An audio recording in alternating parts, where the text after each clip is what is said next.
En direct du Tokyo Heat au Palais de Tokyo avec Lionel Abelanski. Bonjour Lionel. Bonjour. Alors tout de suite un premier numéro. 9. Le 9, oula, le lundi matin. Alors le lundi matin c'était un peu un nouveau départ. Alors ce matin en plus c'était lundi matin aujourd'hui. En plus ça tombait, c'est vrai qu'on est lundi. Et je ne sais pas ce qui s'est passé chez moi mais il y a eu une panne de réveil générale. Donc j'ai été obligé de partir très vite sur mon 2 roues pour accompagner mes enfants à l'école. Voilà. Panne de réveil générale. Panne de réveil générale dans la maison qui n'était pas une panne d'électricité. C'est assez incroyable. Il n'y a pas eu de coupure de courant, il y a eu une espèce de panne de réveil générale. Est-ce que souvent finalement les merdes ça arrive le lundi matin ou c'est pas spécialement lié au lundi matin? Les merdes Non, c'est un petit peu inattendu, c'est ça, c'est l'intérêt des merdes.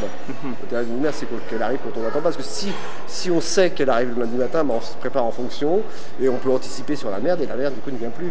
Et est-ce que vous êtes du genre, parce qu'il y a beaucoup de gens qui sont comme ça, qui pensent au lundi matin et qui sont déprimés le dimanche soir, est-ce que c'est votre genre? Alors pas du tout, parce que moi vraiment le lundi matin c'est un peu vraiment le nouveau départ. C'est-à-dire les résolutions du dimanche soir, tout commence le lundi matin. Bonne énergie en fait alors plutôt. Voilà, ouais, tout repart le lundi matin. Moi j'ai pas l'angoisse du lundi matin d'aller bosser et tout. Je vais bosser avec plaisir et je bosse différemment. C'est vraiment chaque semaine je remets mon cœur à l'ouvrage et tout repart à zéro. Voilà. Un autre numéro. 8. Alors le 8. J'ai jusqu'à combien? Ah bah on sait pas. Je peux dire jusqu'à 200 Non, jusqu'à 30 maximum. Ah oui, d'accord. Alors le 8, ce sont les blousons fluo. Pas facile à porter. C'est pas facile à porter, mais alors moi j'ai eu une espèce de bleu électrique quand j'étais jeune, qui n'était pas fluo, mais qui n'était pas facile à porter non plus. Vous aviez quel âge? J'avais dans les 16 ans, c'était la grande mode disco, funky, parce que disco funky, enfin vous voyez. Et j'avais ce bleu électrique que j'aimais beaucoup, mais qui passait très mal en fait. Et j'ai eu aussi un rouge, une veste rouge. Mais fluo dans les années 90, un peu quand la mode de la veste rouge. Dans les années 90, il y a eu beaucoup de fautes de goût. Il y a eu beaucoup de fautes de goût. et on a donné, on a été solidaires avec les fautes de goût. Voilà. On voit les photos de temps en temps. On voit les. Mais de toute façon le fluo en général c'est un peu compliqué quoi. Moi je pense au truc de sécurité qu'il y a dans les voitures. C'est bien pour faire du vélo la nuit par exemple. Mais les gens les mettent sur le dossier, ça fout la voiture. Ah oui, parce qu'on n'a pas envie de le porter quoi. Oui, mais par terre en dessous, sous le siège. Pareil, il faut que ce soit visible, mais on peut adapter un petit peu la loi. Dans le blouson fluo, on va dire, faut pas en abuser. Ouais, non, c'est pas. Non. Sauf si on joue au Barça. Voilà. Ils ont un maillot un peu jaune, de temps en temps un peu fluo. Un autre numéro. 14. Le 14. Oula.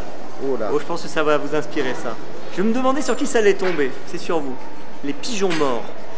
Ah bah c'est horrible. C'est horrible. Ah, c'est horrible, c'est dégueulasse. J'ai l'impression que la maladie va vous sauter dessus. Là. Et partout, que le trottoir est infesté. Vous aimez les pigeons ou pas en général? Non, les pigeons vivants, c'est un autre type de maladie. La question je me pose, est-ce que le pigeon finalement est-il vaut mieux l'avoir vivant ou mort? Parce qu'en plus mort il pue, c'est ça. C'est que le pigeon mort pue. Et le pigeon vivant, il n'est pas tellement mieux. Il va très vite, donc de temps en temps il vous fonce dessus, mais il arrive à vous éviter avec parfois un petit coup d'aile qui vous effleure le visage, qui est très désagréable, mais c'est très fugitif, alors que le pigeon mort... Vous avez déjà failli vous prendre un pigeon en pleine tête ou pas? Moi aussi. Fois, c'est très impressionnant, mais ça passe très vite, on oublie très vite. Donc le pigeon mort, au moins l'avantage, c'est qu'on ne peut pas se le prendre dans la tête. Non. On ne peut pas se le prendre dans la tête. Mais là-dessus, j'ai pas d'avis. Sur le fait on ne peut pas se le prendre dans la tête, c'est vrai. Mais c'est vrai que j'arrive pas à rebondir là-dessus. En fait. Voilà. C'est le pigeon mort, c'est comme ça. Le pigeon mort ne rebondit pas non plus. Hein, donc, il est mort. Alors attention, Lionel, c'est le moment maintenant du coup de cœur ou de la promo. Déjà oui, c'est déjà fini. Ça va très vite. Ah bon, là, on était bien là dans notre parc à jeux. Bonne ambiance. Alors, un coup de cœur. Bien la guirlande, c'est vrai. Un coup de cœur et promo à la fois. Allons-y. Je vais profiter de l'endroit où nous sommes. C'est un restaurant que j'adore. Et on y mange très bien, c'est très diversifié, l'ambiance est très agréable. Tokyo il y a de la bonne Heat, musique, le Tokyo Heat au Palais de Tokyo.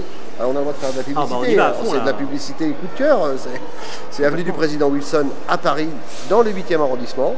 Et voilà, c'est très beau, les gens sont très gentils, c'est très décontracté et c'est pas très cher.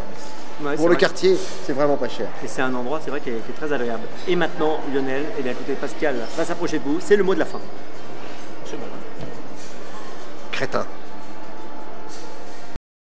Ah, les chaussettes trop courtes, oui, moi je m'en fous un peu, je veux dire. Moi je trouve qu'on n'est pas à l'aise. Bah, ça dépend. C'est pas très beau quand même, les chaussettes trop courtes, vraiment. Moi c'est surtout trouvé. Bah oui, je vais me mettre la honte, mais... 8 x 8 95. Ah, on est mal.